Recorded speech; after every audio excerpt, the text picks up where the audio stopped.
वक्त है एक और छोटे से अंतराल का। उसके बाद एक ऐसी शख्सियत से मिलेंगे जो कहती हैं कि जिंदगी जिंदगी नहीं जब तक कुछ ऐसा ना करो जिसका कुछ मतलब हो।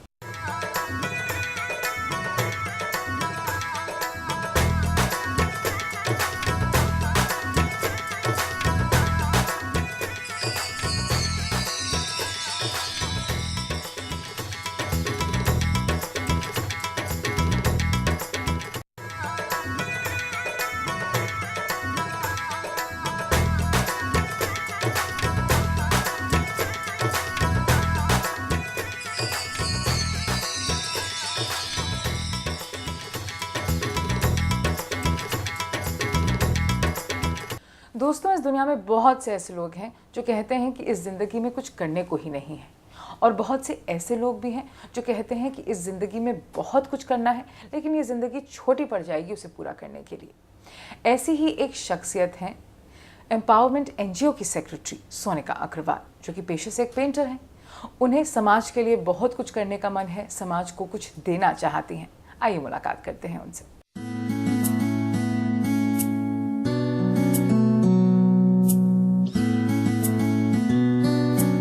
ऊंची उड़ान के लिए इन्हें चाहिए था खुला आसमान। बस अपने बड़े सपनों के साथ छोटे से शहर से दिल्ली आ गई, जहां धीरे धीरे इन्हें खुला आसमान मिल ही गया। अपने सपनों को पूरा करने के साथ ही साथ इन्होंने समाज सेवा को भी अपना लक्ष्य बनाया। ये हैं सोनिका अग्रवाल। आप रहने वाली कहाँ की हैं? मैं नैनीताल की रहने वाली हूँ, मगर दिल्ली में आके अपने एम्बिशंस को फुलफ़िल करने के लिए जॉब और काफ़ी कुछ काम कर रही हूँ। बिकॉज़ नैनीताल में इतना स्कोप नहीं है कि आप अपने एम्बिशंस फुलफ़िल कर सको। करियर ओरिएंटेड बच्चों के लिए ज़्यादा स्कोप नहीं है।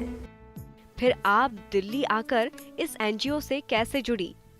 मैं दिल्ली 5 इयर्स बैक आई थी और बेसिकली स्टडीज़ फर्दर करने आई थी, लेकिन स्टडीज़ के साथ साथ मैंने फिर सोचा यहीं पर अपने आप को स्टैब्लिश करना चाहिए, क्योंकि दिल्ली में बहुत स्कोप है आपको अपने आप को स्टैब्लिश करने के लिए। प्लस जो मेरा फील्ड है, लाइक मैं पेंटिंग्स में ज़्यादा इन्वॉल्व हूँ, मेरा प्रोफेशन पेंटिंग्स का है, तो उसका स्कोप मोस्टली दिल्ली में मुझे लगता है सबसे ज़्यादा है।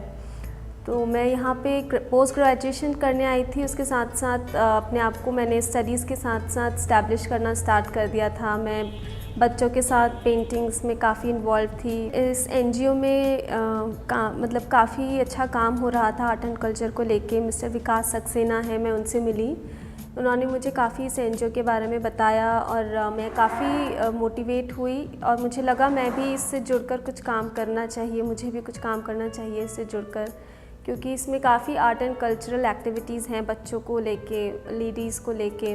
तो आज से 5 इयर्स बैक मैंने इस एनजीओ को ज्वाइन किया था और आज तक करते मतलब काफ़ी हमने इसमें काम किया है बच्चों को लेके, औरतों को लेके, आर्ट एंड कल्चरल प्रोग्राम्स को लेके। एम्पावरमेंट एनजीओ किस तरह से लोगों के लिए काम करता है? इस एनजीओ को एक एमसीडी द्वारा एक बिल्डिंग अलॉटेड है कालका जी में। वहाँ पर हम बच्चों के लिए एजुकेशनल सेंटर, कल्चरल सेंटर चलाते हैं। बच्चे काफ़ी इस्लाम एरिया से, street children, they all come there. उनको हम एजुकेशनल प्रोग्राम्स देते हैं, डांस, म्यूज़िक, ड्राइंग, इस सभी टीचर्स उनके लिए हमने रख रखी हैं और इन सभी एक्टिविटीज़ में हम चाहते हैं वो ज़्यादा से ज़्यादा करें। एंड वहाँ पे बच्चे काफ़ी टैलेंटेड हैं जो आते हैं। मतलब मैं क्योंकि उन बच्चों के साथ भी काम करती हूँ और जो बच्चे हाई क्लास के हैं वो भी मेरे पास आते हैं ड्राइंग करने के लिए। तो अगर मैं कंपेयर करूँ तो जो स्लम के बच्चे हैं उनमें बहुत अच्छा डेडिकेशन है काम करने का और उनमें टैलेंट की कोई कमी नहीं है। भले डांस हो, ड्राइंग हो, म्यूज़िक हो, हर बच्चे में कुछ ना कुछ कला है वहाँ पे और मुझे बहुत अच्छा लगता है कि मैं कहीं ना कहीं उनकी मदद कर पा रही हूँ इस कला को उभारने के लिए। अपने एनजीओ से लोगों को जोड़ने के लिए आपको क्या करना पड़ता है? शुरुआत में हम लोगों को काफ़ी लोगों को अवेयर करना पड़ा कि इस तरह से एक एनजीओ आप लोगों के लिए खुली है यहाँ पे। धीरे धीरे इतना पॉपुलर हो गया एनजीओ कि अब हमें ज़्यादा करने की ज़रूरत नहीं पड़ती। रोज़ाना बच्चे खुद ही यहाँ पे एडमिशन्स के लिए आते रहते हैं और जहाँ हम बच्चों के लिए डांस, म्यूज़िक की एक्टिविटीज़ रखते हैं तो बच्चे इनमें बहुत एक्साइटेड फील करते हैं पार्टिसिपेट करने के लिए। मैं आपको ये भी बताना चाहूँगी कि MCD के काफ़ी बच्चे हमारे पास आ रहे हैं और उनको वो 5 क्लास में है, 6 क्लास में है, लेकिन अभी भी उनको बहुत ज़्यादा ज़रूरत है एक अच्छे टीचर की। उनके बेसिक्स बिल्कुल भी क्लियर नहीं है। स्कूल में उन्हें प्रमोट ज़रूर कर दिया जाता है बट उनको लिखना पढ़ना अभी भी नहीं आता। तो हमें ये करने में भी बहुत खुशी महसूस होती है कि कहीं ना कहीं हम उनकी ओवरऑल ग्रूमिंग में थोड़ी बहुत मदद कर पा रहे हैं। आपके एनजीओ के लिए कहीं से फंड नहीं आता, फिर आप लोग इस एनजीओ को कैसे चला रहे हैं? तो हम थोड़ा बहुत कंट्रीब्यूशन आपस में करके मंथली ये कोशिश करते हैं कि बच्चों को ज़्यादा से ज़्यादा फैसिलिटीज़ अपनी तरफ से दे पाएँ। प्लस हम लोग काफ़ी लोगों को अप्रोच करते हैं कि वो थोड़ा सा डोनेशन इन कैश और इन काइंड दें, बच्चों की टॉयज़, स्टेशनरी दें, ताकि ज़्यादा से ज़्यादा हम उनको चीज़ें अवेलेबल करा सकें। तो अभी इस तरह से बहुत बड़े स्केल में नहीं है। कुछ हमारे मेंबर्स हैं जुड़े हुए जो कि बच्चों के लिए कुछ ना कुछ डोनेट करते रहते हैं। कपड़े हो गए, स्टेशनरी हो गया, टॉयज़ हो गए, जिसमें बच्चे काफ़ी अच्छा खुश महसूस करते हैं। और बाकी फंडिंग में हम लोग अपने आप ही कंट्रीब्यूट कर रहे हैं। आपका एनजीओ महिलाओं के लिए कई वर्कशॉप्स भी लगाता है, तो क्या लोग इसके लिए आगे आते हैं?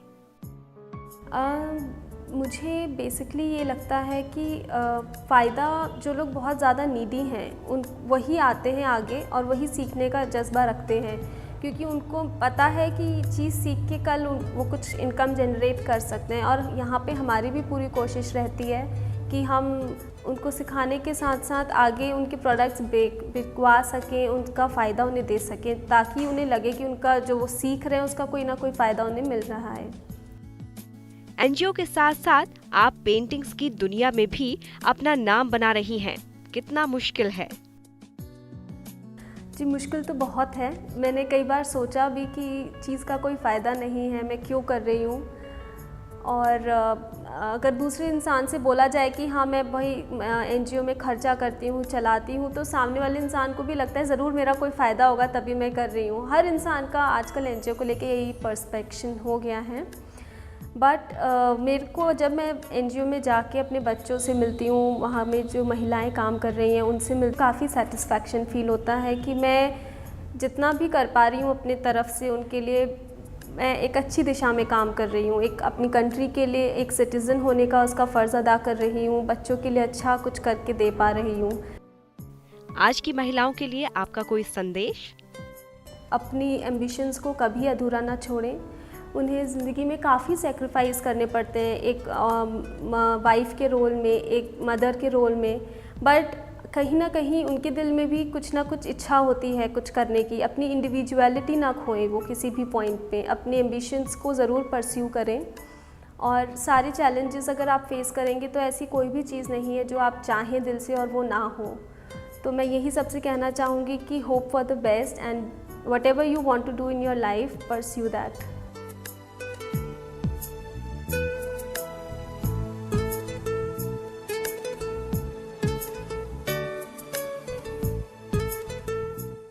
दोस्तों, आपको हमारा ये कार्यक्रम कैसा लगा, या फिर अगर आप हमें किसी ऐसी शख्सियत के बारे में बताना चाहते हैं जिससे आपको प्रेरणा मिलती हो तो हमें ज़रूर बताएं। तरीका बेहद आसान है। अपने सेलफोन के राइट मैसेज बॉक्स ऑप्शन में जाकर BIN टाइप करें, फिर अपना संदेश लिखें या फिर उस शख्सियत के बारे में लिखें, अपना नाम और पता ज़रूर लिखें और 56000680 पर SMS करें। आप हमें ईमेल भी कर सकते हैं। हमारा ईमेल ID है bindia यानी bindia@b7news.com। अगले हफ्ते आपसे फिर मुलाकात होगी इसी समय इसी चैनल पर।